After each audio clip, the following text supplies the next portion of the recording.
नमस्कार. आवाज माझा वृत्तवाहिनीत आपल्या सगळ्यांचं स्वागत. वळूयाच्या काही ठळक घडामोडींकडे.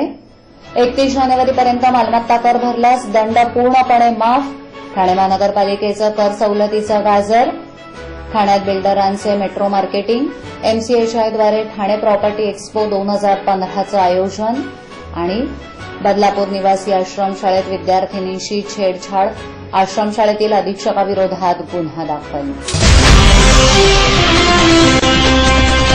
पालिकेच्या तिजोरीत खडखडाट झाल्यानं अनेक वर्षांपासून थकीत असलेली मालमत्ता कराची रक्कम वसूल होण्यासाठी मिळकतधारकांना ठाणे महानगरपालिकेनं सवलतीचं गाजर दाखवण्यास सुरुवात केली आहे. पालिका कार्यक्षेत्रातील ज्या मालमत्ताधारकांना कर न भरल्याप्रकरणी प्रशासनाच्या वतीनं दंड आकारण्यात आला आहे अशी थकबाकीची रक्कम मालमत्ताधारकांनी 31 जानेवारीपर्यंत भरल्यास सदर रकमेवर आकारण्यात आलेला दंड पूर्णपणे माफ करण्याचा धोरणात्मक निर्णय महासभेनं घेतला असल्याची घोषणा महापौर संजय मोरे यांनी केली. ठाणे महानगरपालिका कार्यक्षेत्रात येत असलेल्या काही मालमत्ताधारकांनी आपला मालमत्ता कर नियमित भरलेला नसल्यानं प्रशासनानं महाराष्ट्र महापालिका अधिनियमातील तरतुदीनुसार 2% दंडाची रक्कम लावून वसुलीचं उद्दिष्ट ठेवलं होतं. परंतु मालमत्ता कराची वसुली प्रभावीपणे व्हावी या दृष्टिकोनातून आणि दिलासा मिळावा यासाठी जे मालमत्ताधारक चालू आर्थिक वर्षातील कराच्या रकमेसह मूळ रक्कम 31 जानेवारीपर्यंत महापालिकेकडे भरणा करतील अशांना दंडाची 100% रक्कम माफ करण्याचा निर्णय महासभेनं घेतलाय. तसंच जे मालमत्ताधारक त्यांचा मूळ मालमत्ता कर थकबाकीसह महापालिकेकडे रक्कम 28 फेब्रुवारीपर्यंत भरणा करतील अशांना दंडाची 60% रक्कम, तर 31 मार्चपर्यंत जे मालमत्ताधारक त्यांचा मूळ मालमत्ता कर थकबाकीसह भरणा करतील अशांना दंडाची रक्कम 33% माफ करण्यात येणार असून त्याची तातडीनं अंमलबजावणी करण्यात येणार असल्याचं महापौरांनी सांगितलं. ठाणे महानगरपालिका हद्दीत घर घेताय का? मग ते अनधिकृत तर नाही ना, याची खातर जमा करा. अनधिकृत घर घेणं हा विकणाऱ्यासोबत विकत घेणारा देखील तितकाच दोषी असतो. तेव्हा घराची डोळस खरेदी करा. आपली कुठे फसवणूक तर होत नाही ना, यासाठी ठाणे महानगरपालिका मुख्यालयातील 4थ्या मजल्यावरील बांधकाम विभागात घराचा सर्वे नंबर, टिक्का नंबर याची खातर जमा करा. घराचं स्वप्न अवश्य करूया साकार, पण अनधिकृत घराचा नका करू कधीही विचार. अधिकृत घर म्हणजे उद्याची देखील निश्चिंती. अनधिकृत घराचे दार म्हणजे डोक्यावर कधीही तोडण्याची टांगती तलवार. जगणं तुमचं होऊ दे सुरेल गाणं, स्वच्छ सुंदर आणि अधिकृत घरांचं हसरं ठाणं. ठाणे महापालिकेतर्फे जनहितार्थ प्रसारित. सरकारनं निर्धारित केलेल्या नव्या रेडी रेकनरच्या दरामुळे घरांच्या किमती आकाशाला भिडणार असल्या तरी सर्वसामान्यांना परवडणारी घरं मिळावीत यासाठी सरकारनं ठोस निर्णय घेणं गरजेचं असल्याचं मत एमसीएचआय या बिल्डरांच्या संघटनेनं व्यक्त केलंय. एमसीएचआयद्वारे येत्या 16 जानेवारीपासून ठाणे प्रॉपर्टी एक्स्पो 2015 या 4 दिवसीय प्रदर्शनाचं आयोजन करण्यात आलंय. याबाबतची माहिती बुधवारी आयोजित एका पत्रकार परिषदेत देताना एमसीएचआयचे अध्यक्ष सुरेश परमार यांनी वरील भाष्य केलं. ठाण्यात घोडबंदर रोडवरील हायलँड पार्क इथे हे प्रदर्शन आयोजित केलं असून या प्रॉपर्टी एक्स्पोचं उद्घाटन पालकमंत्री एकनाथ शिंदे यांच्या हस्ते करण्यात येणार आहे. हे प्रदर्शन 4 दिवस असलं तरी वर्षभर हे प्रदर्शन ऑनलाईन उपलब्ध राहील असं सांगून परमार यांनी या प्रदर्शनात मेट्रोचं सादरीकरण पाहता येणार असल्याचं सांगितलं. पुढे बोलताना त्यांनी आर्थिक मंदीचा फटका दिवसेंदिवस बसत असल्यामुळे 31 डिसेंबरला सरकारनं रेडी रेकनरचे दर वाढवले, तेव्हा भविष्यात घराच्या किमती वाढण्याची शक्यता निर्माण झाली आहे. त्यामुळे सर्वसामान्यांसह बिल्डरांनीही याचा धसका घेतलाय. असं असताना एमसीएचआय स्वस्त घरे देण्याचा प्रयत्न करणार असल्याचं त्यांनी सांगितलं. घरांच्या नोंदणीसाठी आकारल्या जाणाऱ्या कराचा बोजा स्वाभाविकपणे घर घेणाऱ्या ग्राहकावर पडतो. तेव्हा सरकारनं एक खिडकी योजना सुरू केल्यास घराच्या किमतीत किमान 20% कपात होऊ शकते असा दावा एमसीएचआयनं केला आहे. बदलापूर जवळील काराव निवासी आश्रमशाळेत विद्यार्थिनींशी छेडछाड करणं आणि अश्लील चाळे केल्याप्रकरणी आश्रमशाळेतील अधीक्षकाविरोधात गुन्हा दाखल करण्यात आला आहे.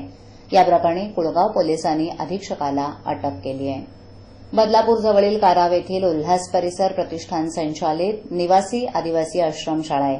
या आश्रमशाळेतील 8वी आणि 9वीच्या विद्यार्थिनींनी आश्रमशाळेतील अधीक्षकाविरोधात छेडछाड करणं आणि अश्लील चाळे केल्याप्रकरणी गुन्हा दाखल केला आहे. या आश्रमशाळेचा अधीक्षक अजित सिंग गिरासे हा या शाळेतील विद्यार्थिनींना जवळ बोलावून त्यांच्याशी अश्लील वर्तन करत असे, तसंच त्यांना अश्लील चित्रफित दाखवत असे. कोणी विद्यार्थिनी गिरासे याच्या विरोधात तक्रार केल्यास तिला शाळेतून काढून टाकण्याची धमकी तो देत असे. आमच्या अधीक्षकाविरोधात कोणतीही तक्रार नाही असं या विद्यार्थिनींकडून या अधीक्षकानं लेखी लिहून घेतलं होतं. तसंच या गंभीर प्रकाराबाबत आश्रमशाळेच्या मुख्याध्यापकाला विद्यार्थ्यांनी सांगितलं होतं, मात्र त्यांनीही याकडे दुर्लक्ष केलं. श्रमजीवी संघटनेनं या प्रकरणी कुळगाव पोलिसात तक्रार केली, मात्र पोलिसांनी पहिली तक्रार दाखल केली नाही असं या संघटनेच्या कार्यकर्त्यांनी सांगितलं. या प्रकरणी कुळगाव ग्रामीण पोलिसांनी अधीक्षक गिरासे याला ताब्यात घेतलं असून त्याच्या विरोधात गुन्हा दाखल केलाय. बाबा उद्या फी भरावीच लागणार. पैसे पाठवू कसे? सोपं आहे. TJSB मध्ये खातं आहे. हो आहे. गुड. एटीएम कार्ड आहे. मग पैसे इथल्या शाखेत टाका आणि त्याला कुठल्याही एटीएम मधनं काढायला सांगा. बँक नेटवर्कच्या कुठल्याही एटीएम मध्ये तुम्ही TJSBचे एटीएम कार्ड वापरू शकता. बाबा पैसे मिळाले. आता बँकिंग इज नो टेन्शन यार. दिवा इथे शुक्रवारी झालेल्या उद्रेकाप्रकरणी ठाणे रेल्वे पोलिसांनी बुधवारी आणखी 17 जणांना अटक केली. त्यामुळे ठाणे रेल्वे पोलिसांनी अटक केलेल्या आरोपींची संख्या आता 27 इतकी झाली आहे. शुक्रवारी दिवा स्टेशन परिसरात दंगल उसळल्यावर तेथील बुकिंग ऑफिसमधून 50,000ची रोकड आणि 1 लाख रुपयांची कुपन्स चोरीला गेली होती. त्यामुळे या प्रकरणी ठाणे रेल्वे पोलिसांनी दरोड्याचा गुन्हा दाखल केला होता. याआधी डोंबिवली स्टेशनमध्ये झालेल्या तोडफोडी प्रकरणी तेथील रेल्वे पोलिसांनी 5 आरोपींना अटक केली आहे. तर मुंब्रा शहर पोलिसांनी 20 जणांना दगडफेक तसंच सरकारी वाहनांची नासधूस या प्रकरणी अटक केली होती. त्यामुळे दिवा प्रकरणाशी निगडीत वेगवेगळ्या गुन्ह्यांमध्ये आतापर्यंत 52 जणांना बेड्या ठोकल्या गेल्या आहेत. उत्तर प्रदेशातील एका दाम्पत्यानं सुप्रसिद्ध अशा पूना गाडगीळ ज्वेलर्सची सुमारे 11.5 लाखांची फसवणूक केल्याचं उघडकीस आलंय. मीरा रोड येथील दाम्पत्यानं न वटणारे धनादेश देऊन ऐवज लांबवल्यानं या प्रकरणी नौपाडा पोलिसात गुन्हा दाखल केलाय. मूळचे उत्तर प्रदेशचे असलेले मीरा रोड येथील हरीश सिंग आणि त्यांची पत्नी संध्या सिंग यांनी ही फसवणूक केली आहे. सिंग दाम्पत्यानं रामारुती रोडवरील पूना गाडगीळ ज्वेलर्सच्या दुकानात दागिने खरेदीसाठी म्हणून भेट दिली आणि दुकानात निरनिराळे दागिने पाहून 10 लाखांचे एक कलकत्ती मंगळसूत्र आणि 1,38,000ची एक चेन आणि ब्रेसलेट खरेदी केले. हे दागिने खरेदी करून त्यांनी त्या बदल्यात 11,45,000चे विविध बँकांचे धनादेश दिले. मात्र हे धनादेश न वटल्यामुळे गाडगीळ ज्वेलर्सची सुमारे 11.5 लाखांची फसवणूक झाली असून सध्या नौपाडा पोलीस या दाम्पत्याचा शोध घेत आहेत. आजच्या ठळक घडामोडी शेवटी पुन्हा एकदा 31 जानेवारीपर्यंत मालमत्ता कर भरल्यास दंड पूर्णपणे माफ. ठाणे महानगरपालिकेचं कर सवलतीचं गाजर. ठाण्यात बिल्डरांचे मेट्रो मार्केटिंग. MCHIद्वारे ठाणे प्रॉपर्टी एक्स्पो 2015चं आयोजन. आणि बदलापूर निवासी आश्रमशाळेत विद्यार्थिनींशी छेडछाड. आश्रमशाळेतील अधीक्षकाविरोधात गुन्हा दाखल. आपल्या विभागातील काही सूचना अथवा समस्या असल्यास यांच्यापर्यंत जरूर पोहोचवा. आम्ही तुमचा आवाज नागरिकांपर्यंत नक्की पोहोचवू. आम्हाला संपर्क करण्यासाठी आमचा पत्ता आवाज माझा 103 सायलेक आदर्शनगर समोर कोलबाड रोड ठाणे पश्चिम. आमचा दूरध्वनी क्रमांक 9735033326. आमचा ईमेल आयडी awazmaza.tvnews@gmail.com. आवाज माझावरील एखादी बातमी पाहिजे राहून गेली असल्यास युट्यूबवरही ती तुम्ही पाहू शकता. तर मग उद्या पुन्हा भेटू याच वेळी याच ठिकाणी काही नवीन घडामोडींसह आवाज माझा वृत्तवाहिनीत. तोपर्यंत नमस्कार.